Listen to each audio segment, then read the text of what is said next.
Sahabat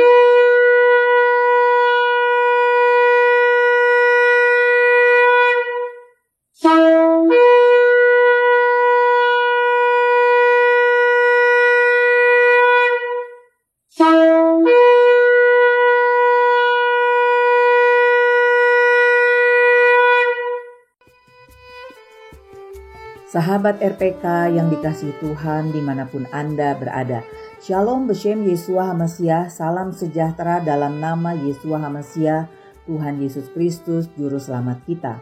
Selamat mengikuti siaran Tekiyah, Telaah Kata Ibrani Alkitabiah bersama Gembala Benyamin Obadiah, Ketua GKMI Gereja Kehilat Mesianik Indonesia. Tekiyah adalah cara peniupan shofar seperti yang didengar tadi. Siaran Tekiyah dimaksudkan untuk menggali kebenaran Alkitab dari bahasa dan masyarakat Ibrani yang menjadi persemayan tumbuhnya iman Kristiani kita yang berasal dari tanah perjanjian Israel di Timur Tengah. Saudara dapat mengajukan pertanyaan ke 081 997 1577. Shalom Pak Ben. Shalom Bu Ira, shalom sahabat RPK dimanapun Anda berada. Hari ini kita akan membahas kata Ibrani Haberoi Vayaheru Beketuvim. Dalam bahasa Ibrani dieja He, Bet, Resh, Vav, Alef, Yud. Dibaca Haberoi, artinya orang Berea. Vav, Yud, Het, Kof, Resh, Vav. Dibaca Vayaheru, artinya menyelidiki. Bet, Kaf, Taf, Bet, Yud, Mem, Sofit. Dibaca Beketuvim, artinya tulisan-tulisan. Lengkapnya Vayaheru Beketuvim, menyelidiki kitab suci bagian kedua. Kisah 17 ayat 10-11.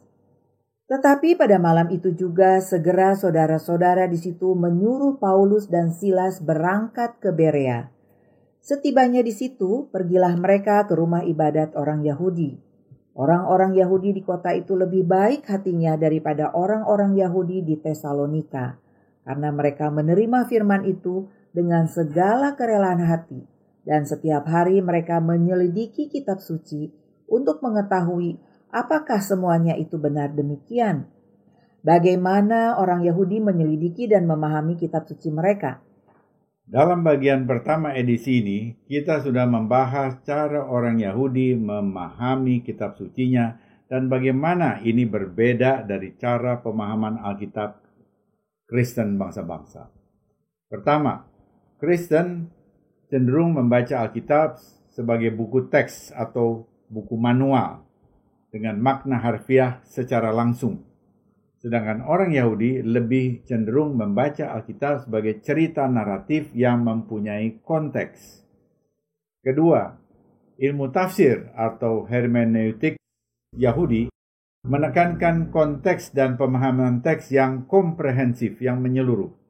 Sebaliknya, orang Kristen bangsa-bangsa lebih cenderung berfokus pada ayat-ayat tertentu dan menerapkannya secara langsung dalam kehidupan pribadi mereka. Contoh, dalam Yesaya 60 ayat 5 tertulis, pada waktu itu engkau akan heran melihat dan berseri-seri.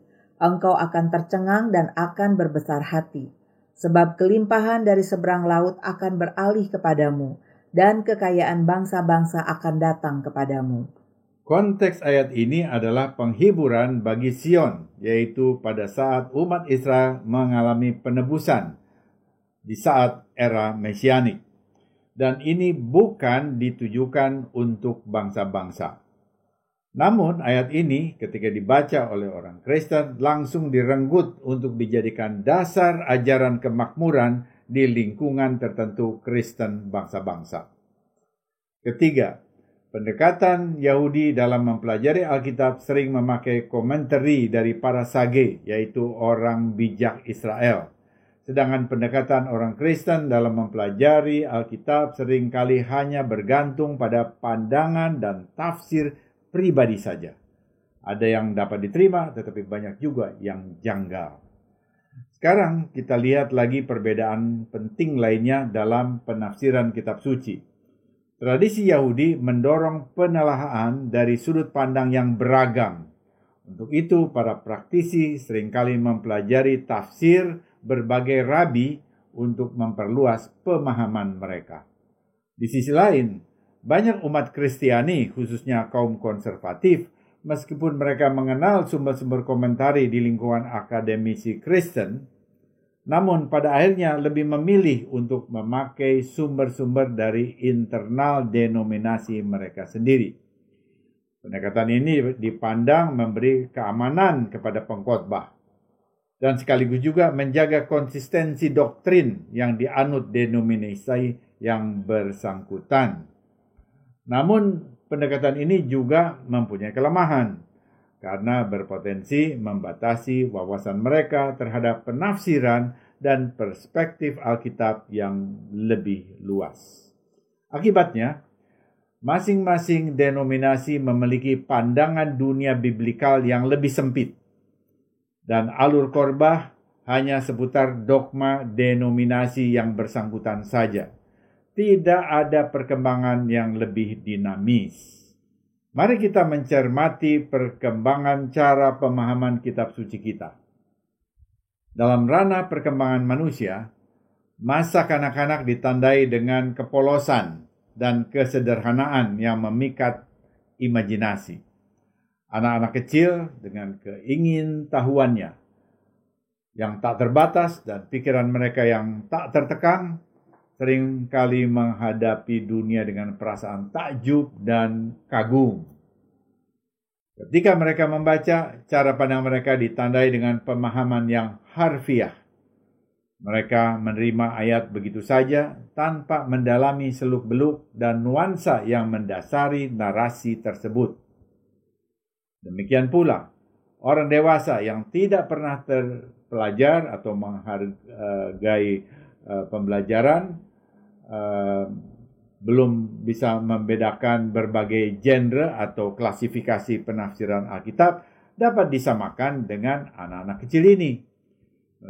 Mereka pun mendekati ayat suci dengan pemahaman yang sederhana. Mereka kehilangan kekayaan makna yang tersembunyi di balik permukaan tulisan harfiahnya. Mereka masih belum menyadari kekuatan transformatif dari pesan-pesan kitab suci. Bagaimana menunjukkan perbedaan cara pandang antara anak kecil dan orang dewasa dalam memahami Alkitab?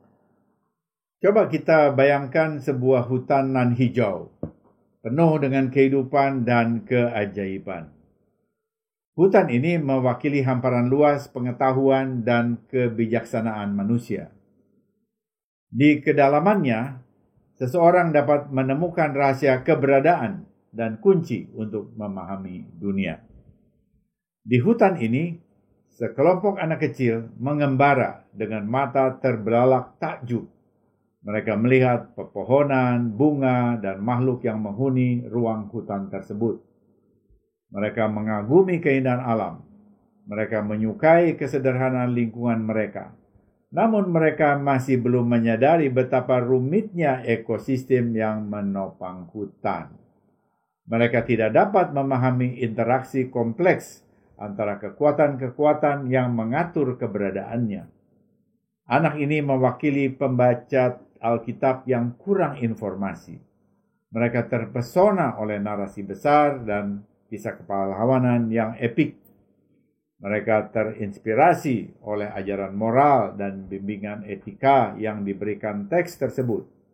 Namun, mereka tidak mampu memahami pesan terdalam dan hikmat tersembunyi yang terkandung dalam Alkitab.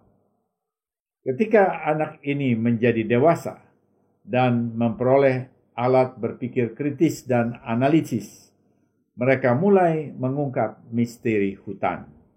Mereka belajar tentang siklus hidup tumbuhan dan hewan, rantai makanan. Mereka mulai menghargai keseimbangan alam secara lebih cermat. Mereka mengakui keterhubungan semua makhluk hidup. Intinya, mereka mengembangkan pemahaman yang lebih canggih tentang dunia. Demikian pula saat pembaca Alkitab yang belum terampil, kemudian dilengkapi dengan keterampilan analisis tekstual dan pemahaman interpretatif, mereka pun akan dapat mengungkapkan harta terpendam teks suci. Mereka mulai belajar menghargai berbagai genre atau kategori yang terdapat di dalam Alkitab. Mereka mempelajari dunia metafora, kiasan, alegori, dan simbolisme. Mereka menemukan berbagai lapisan makna yang mendasari narasi Alkitab. Sebagai contoh, perhatikan perumpamaan tentang biji sesawi. Sebuah ajaran sederhana namun mendalam yang terdapat di dalam Injil Matius 13 ayat 31-32. Seorang anak kecil atau orang dewasa yang kurang informasi mungkin menafsir cerita ini secara harfiah dengan fokus pada sifat fisik biji sesawi dan potensi pertumbuhannya. Mereka mungkin kagum dengan gagasan tentang benih kecil yang tumbuh menjadi tanaman besar, namun mereka gagal memahami pesan rohani yang lebih dalam yang mendasari perumpamaan tersebut.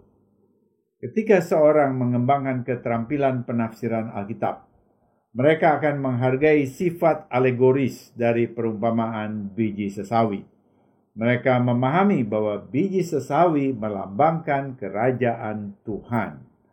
Mereka menyadari bahwa kisah ini sesungguhnya merujuk pada kekuatan iman yang transformatif dan potensi pertumbuhan spiritual yang ada dalam diri setiap orang percaya. Mereka mampu memahami hikmat dalam yang disampaikan oleh kisah sederhana ini. Hal yang sama juga berlaku untuk kategori lain yang ditemukan dalam Alkitab, termasuk puisi, nubuatan, sejarah, dan hukum. Setiap kategori menawarkan perspektif unik mengenai hubungan ilahi dan manusia, memberi wawasan tentang sifat Tuhan, kondisi manusia, dan jalan menuju penebusan. Pembaca yang belum mendapatkan informasi lengkap bagaikan anak kecil di hutan, dibatasi oleh pemahaman harfiah mereka terhadap teks tersebut. Mereka mungkin memperoleh beberapa pelajaran berharga dan bimbingan moral dari narasi Alkitab yang dangkal. Namun mereka sebagian besar belum atau tidak menyadari betapa kayanya makna yang tersembunyi di balik permukaan huruf-huruf. Mereka tidak akan mampu mengapresiasi sepenuhnya keindahan, kedalaman, dan kompleksitas teks suci.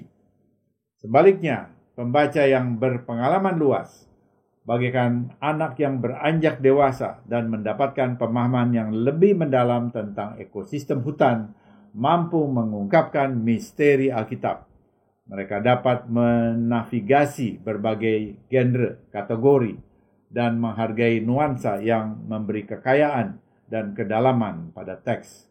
Mereka mampu memahami Alkitab pada tingkat yang lebih mendalam, memungkinkan Alkitab berbicara ke dalam hati dan pikiran mereka dengan cara yang melampaui penafsiran harfiah belaka.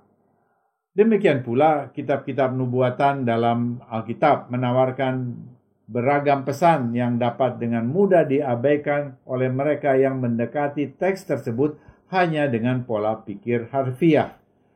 Para nabi menggunakan perumpamaan, alegori, dan bahasa simbolik yang jelas untuk menyampaikan pesan-pesan mereka yang diilhami Roh Kudus.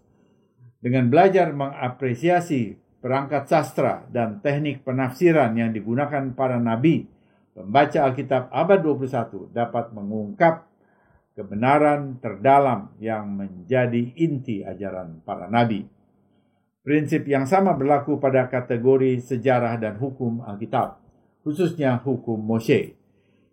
Pembacaan harfiah atas tulisan-tulisan ini mungkin memberikan pemahaman dasar tentang peristiwa dan hukum yang dijelaskan di dalamnya. Namun, dengan mendekati berbagai genre atau kategori ini dari sudut pandang yang lebih tajam, pembaca dapat memperoleh wawasan yang lebih mendalam mengenai kondisi rohani pada waktu dan tempat tersebut, dimensi etika dari narasi Alkitabiah, serta prinsip-prinsip abadi yang mendasari segi legalitasnya. Dengan belajar mengapresiasi berbagai genre, kategori dalam Alkitab, dan menggali lapisan makna metaforis, alegoris, dan simbolik yang ada di balik huruf-huruf yang ada, dalam konteksnya yang unik, pembaca dapat menyingkapkan kekuatan transformatif tulisan suci. Mereka dapat memulai perjalanan dalam pertumbuhan dan pencerahan rohani, dipandu oleh hikmat abadi dan bimbingan ilahi yang ditawarkan Alkitab kepada semua orang yang mencarinya. Dalam dunia hermeneutiks Yahudi, penafsiran Alkitab merupakan sebuah pengembaraan intelektual yang memasuki ruang labirin kebijaksanaan ilahi. Eksegesis ini berusaha mengungkapkan permata tersembunyi dalam kitab suci, mengungkap kebenaran tak terkatakan yang tersembunyi di bawah permukaan. Istilah eksegesis berasal dari kata Yunani exegestai yang berarti memunculkan keluar. Searah dengan makna tersebut, eksegesis adalah metode penafsiran ayat kitab suci dengan cara membawa keluar makna yang terkandung dalam teks tertulisnya. Untuk menyingkapkan makna dari suatu teks, metode eksegesis akan mengamati konteks suatu ayat, tata bahasa atau grammar, sejarah, dan budaya yang terkait dengan tulisan yang bersangkutan. Melalui proses rumit dalam mengungkap teks-teks suci inilah orang-orang Yahudi menguraikan makna mendalam dan pelajaran moral yang tertanam dalam narasi Torah. Penafsiran Yahudi atas Alkitab Ibrani adalah permadani rumit yang ditenun dari benang-benang kebijaksanaan para rabi, penyelidikan filosofis, dan perenungan rohani secara ribuan tahun. Proses penafsiran bukan hanya sekedar latihan akademis, namun merupakan upaya spiritual yang mendalam dan yang berupaya mengungkap petunjuk ilahi yang terkandung dalam tulisan suci. Perjalanan eksegesis ini dipandu oleh prinsip-prinsip dasar hermeneutik Yahudi yang disebut Pardes, singkatan dari 4 langkah tafsir Alkitab, yaitu Peshiat, arti harfiah, Remes, arti isyarat, Ras, arti kiasan dalam perspektif, dan Sod, arti rahasia. Metode Pardes ini diterapkan dalam diskusi rabbinik yang dituangkan sebagai kumpulan pemikiran yang disebut Torah lisan, atau dalam bahasa Ibrani disebut Torah Sabeal Peh, dan ini ditulis sebagai kitab yang disebut Talmud dan Midrash. Inti dari penafsiran Alkitab Yahudi terletak pada keyakinan bahwa Torah adalah dokumen yang hidup, dipenuhi dengan kebijaksanaan ilahi yang melampaui batas ruang dan waktu. Keyakinan akan relevansi abadi Torah memunculkan proses penafsiran yang berakar kuat pada tradisi dan terus-menerus terbuka terhadap wawasan dan perspektif baru. Interaksi dinamis antara yang abadi dan yang kontemporer ini merupakan bukti kekayaan dan kedalaman hermeneutiks Yahudi yang unik dan yang tak ada bandingnya. Torah lisan atau Talmud adalah landasan interpretasi kitab suci Yahudi. Ringkasan kebijaksanaan rabi yang luas ini mencakup beragam komentar, diskusi, dan perdebatan yang menjelaskan beragam makna Torah tertulis dari Mose. Talmud benar-benar merupakan harta karun berupa wawasan eksegetis yang menyingkapkan berbagai dimensi narasi Alkitab. Melalui Torah lisan, umat Yahudi mampu melestarikan ajaran esoteris dan gagasan spiritual yang diturunkan dari generasi ke generasi sejak zaman para bijak zaman purbakala. Orang-orang Yahudi sangat menghargai komentari-komentari para sage, yaitu para rabi yang terkemuka. Namun ada juga yang berlebihan, yaitu saat mereka secara keliru menganggap komentari sage tertentu setara dengan firman Tuhan. Tidak demikian. Torah pasti lebih tinggi dari komentari para sage. Komentari hanya bersifat membantu kita untuk memahami maksud Torah tertulis dan bukan untuk menggantikan Torah tertulis. Hal ini menarik dan harus digarisbawahi, bahwa Torah tertulis posisinya tetap lebih tinggi dari komentari para sage, karena komentari mereka hanya bersifat membantu memahami maksud Torah tertulis, bukan menggantikannya. Ya, kemudian kita juga lihat dokumen yang lain, komponen yang lain adalah Midrash. Midrash adalah komponen lain yang penting dalam hermeneutik Yahudi. Kumpulan besar literatur rabbinik ini menyelidiki relung-relung teks Alkitab yang tersembunyi, mengungkapkan dimensi-dimensi alegoris, homiletikal, dan mistik yang tersembunyi di bawah permukaan huruf-huruf Ibrani. Melalui proses midrasik, orang-orang Yahudi mampu mengungkap pelajaran moral, ajaran etika, dan wawasan spiritual yang terkandung dalam narasi kitab suci. Pendekatan eksegetis ini memberi kedalaman makna dan kompleksitas yang sungguh menakjubkan dari Alkitab.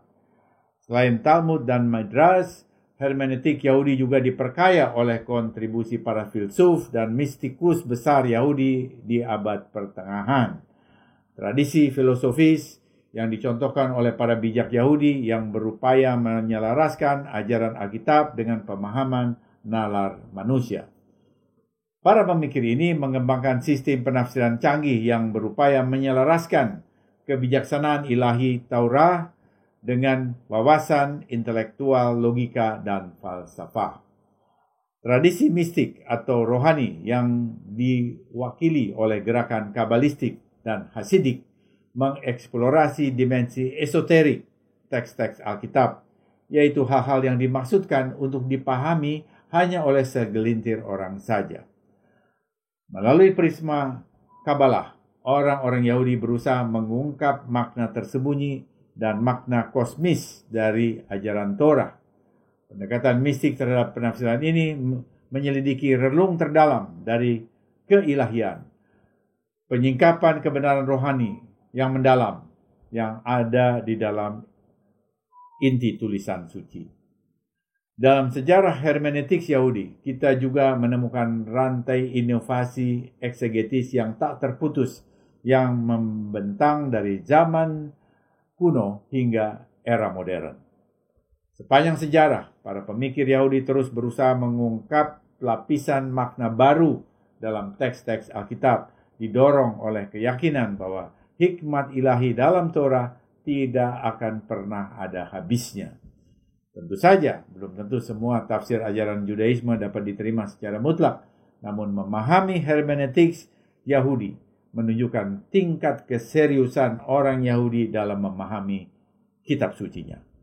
Dalam 2 bulan ke depan, kita akan belajar cara pemahaman Alkitab ala Yahudi dari buku Read the Bible Like a Jew, 8 Rules of Basic Bible Interpretation for the Christian. Membaca Alkitab seperti orang Yahudi, 8 acuan dasar penafsiran Alkitab bagi orang Kristen oleh Dr. Eitan Bar, seorang Yahudi Mesianik di Israel. Ya, dan melalui kursus cara membaca Alkitab secara gratis ini, saudara akan belajar hermeneutik Yahudi dalam memahami Torah. Semoga siaran ini memberkati saudara. Informasi bagi saudara. Siaran Tekiah dapat didengar ulang pada YouTube kanal Kehilat Mesianik _Tekiah. Kunjungi dan subscribe kanal Kehilat Mesianik di YouTube untuk mengikutinya. Kita akan terus doakan perdamaian di Timur Tengah dan mujizat Tuhan untuk pembebasan warga Israel yang masih disandera oleh teroris Hamas. Doakan agar Adonai memberikan perlindungan dan hikmat bagi Perdana Menteri Benyamin Netanyahu supaya mengambil langkah strategis yang tepat untuk mengakhiri perang. Sesudah narasi ini kita akan mendengar lagu Karya Terbesar oleh Sheila Tuan Kota dan tim pujian dan penyembahan Gereja Kehilat Mesianik Indonesia. Karya terbesar dalam hidup kita didapat melalui pengorbanan Yesus, Sang Mesias, bagi keselamatan kita. Amin. Tiba saatnya saya Penatua Ira Natali dan Gembala Benyamin Obadiah mohon diri dari ruang dengar saudara. Sampai jumpa pada siaran mendatang. Yesua keselamatanku, Torah kesukaanku, menuju kepenuhan bangsa-bangsa. Shalom, shalom.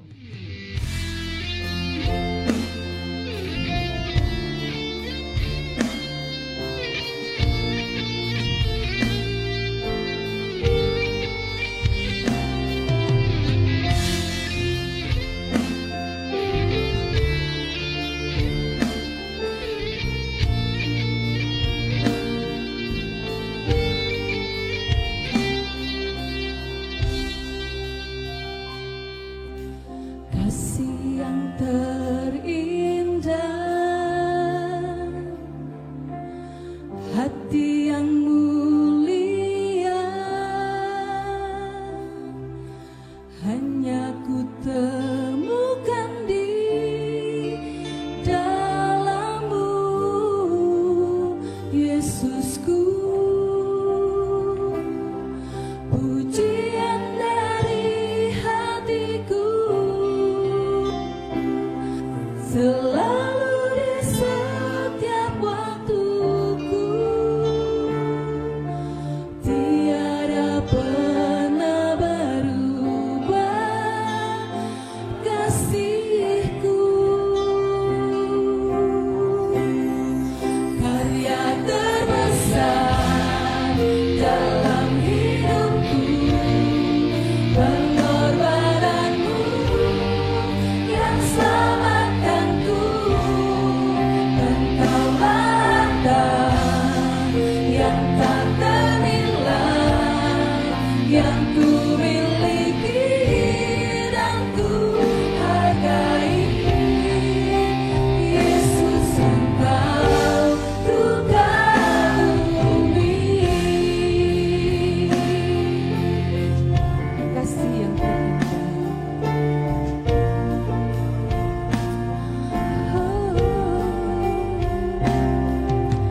kasih yang terindah, hati yang mulia, hati yang mulia, hanya ku temukan di dalam-Mu, Yesusku. Pujian dari hatiku selalu di setiap waktuku, tiada pernah berubah kasih-Ku. Karya terbesar dalam hidupku, pengorbanan-Mu yang selamatkanku. Engkaulah harta yang tak ternilai, yang ku miliki dan ku hargai. Yesus, Engkau ku kagumi. Karya terbesar dalam hidupku, pengorbanan-Mu yang selamatkanku. Engkaulah harta yang tak ternilai, yang ku miliki dan ku hargai. Yesus, Engkau ku